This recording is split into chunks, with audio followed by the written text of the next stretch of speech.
Match संपल्याशिवाय कोणीही winner नसतो, असंच काहीसं मुंबई महानगरपालिकेच्या बाबतीत घडताना दिसतंय.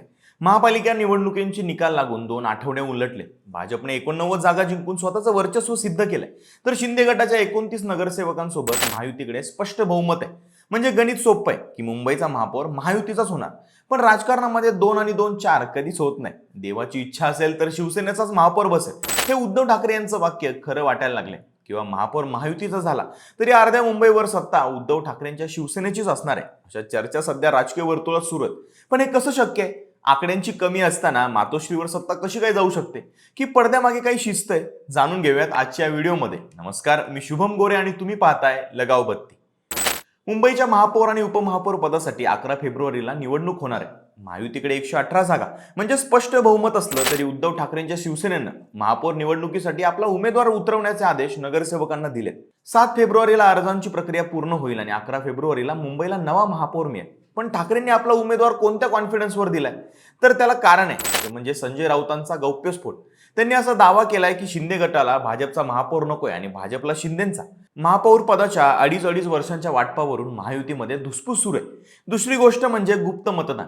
11 फेब्रुवारीला मतदानाच्या दिवशी गुप्त मतदानाने निवड झाली तर व्हीप धुडकावून काही नगरसेवकांनी क्रॉस वोटिंग केलं किंवा काही नगरसेवक नॉट रिचेबल झाले तर ठाकरे गटाचा 65चा आकडा मॅजिक फिगर पर्यंत पोहोचायला वेळ लागणार नाही. भले त्यांना सत्तेपर्यंत पोहोचण्यासाठी खूप मोठा पल्ला गाठायचा आहे, पण भाजपचा महापौर रोखण्यासाठी इतर छोटे पक्ष आणि अपक्ष जर एकत्र आले तर चित्र पूर्णपणे पालटू शकतं. म्हणूनच ठाकरेंनी आपल्या नगरसेवकांना 7 फेब्रुवारीला शक्ती प्रदर्शनासाठी हजर राहण्याचे आदेश दिले. भाजपकडून राजश्री शिरवडकर किंवा अलका केरकर यांच्यासारख्या नावांची चर्चा आहे. तर शिंदे गटाला उपमहापौर पद मिळतं का की अजून काही, याच्यावर अजूनही वादावादी सुरूच आहे. तरी अर्ध्या मुंबईवर सत्ता उद्धव ठाकरेंच्या शिवसेनेचीच असणार आहे, अशा चर्चा सध्या राजकीय वर्तुळामध्ये सुरू आहेत. त्या कशावरून? तर महापौर हा मुंबईचा प्रथम नागरिक असतो, पण स्थानिक स्तरावर विकासाची खरी सूत्र असतात ती प्रभाग समित्यांच्या म्हणजेच वॉर्ड कमिटीच्या हातामध्ये. मुंबई महानगरपालिकेमध्ये एकूण 18 प्रभाग समित्या आहेत आणि धक्कादायक बाब अशी आहे की महापालिकेत बहुमत असूनही या 18 पैकी 8 प्रभाग समित्यांवर ठाकरे गटाचं वर्चस्व राहणार आहे. तुमच्या भागातले रस्ते, गटारे, उद्याने यांचा विकास निधी कुठे खर्च करायचा हे या समित्यांचे अध्यक्ष ठरवतात. याचा अर्थ 18 पैकी 8 समित्यांमध्ये ठाकरे गटाचे नगरसेवक निवडून येणार आहेत. दक्षिण मुंबई, परळ, लालबाग आणि कुर्ल्यासारख्या महत्वाच्या पट्ट्यामध्ये ठाकरे गटाची ताकद कायम आहे. विशेष म्हणजे भांडूप आणि मुलुंडमध्ये तर सदस्य संख्या समसमान आहे. तिथे चिठ्ठी टाकून अध्यक्ष निवडला जाणार आहे. जर नशिबाने साथ दिली तर ठाकरेंचा हा आकडा 8 वरून 9 किंवा 10 वर सुद्धा जाऊ शकतो.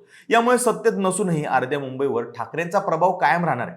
पण महापौर महायुतीचा आणि प्रभाग समितीचा अध्यक्ष दुसऱ्या गटाचा असं जेव्हा होतं तेव्हा अनेकदा निधी वाटपावरून राडा होतो, विकास कामं रखडण्याची चिंता असते. पण काही म्हणा, उद्धव ठाकरेंनी आपला उमेदवार महापौर पदासाठी उभा करून हे दाखवून दिले की ते मुंबईची सत्ता सहजासहजी सोडणार नाहीये. सत्ता महायुतीची पण प्रभाव मात्र ठाकरेंचा, हे समीकरण मुंबईमध्ये बघायला मिळणार आहे.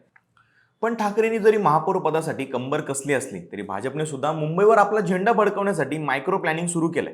महायुतीकडे 118चा आकडा आहे आणि हा आकडा फुटू नये म्हणून भाजपने सर्व नगरसेवकांसाठी आधीच टास्क ठरवून दिलेत.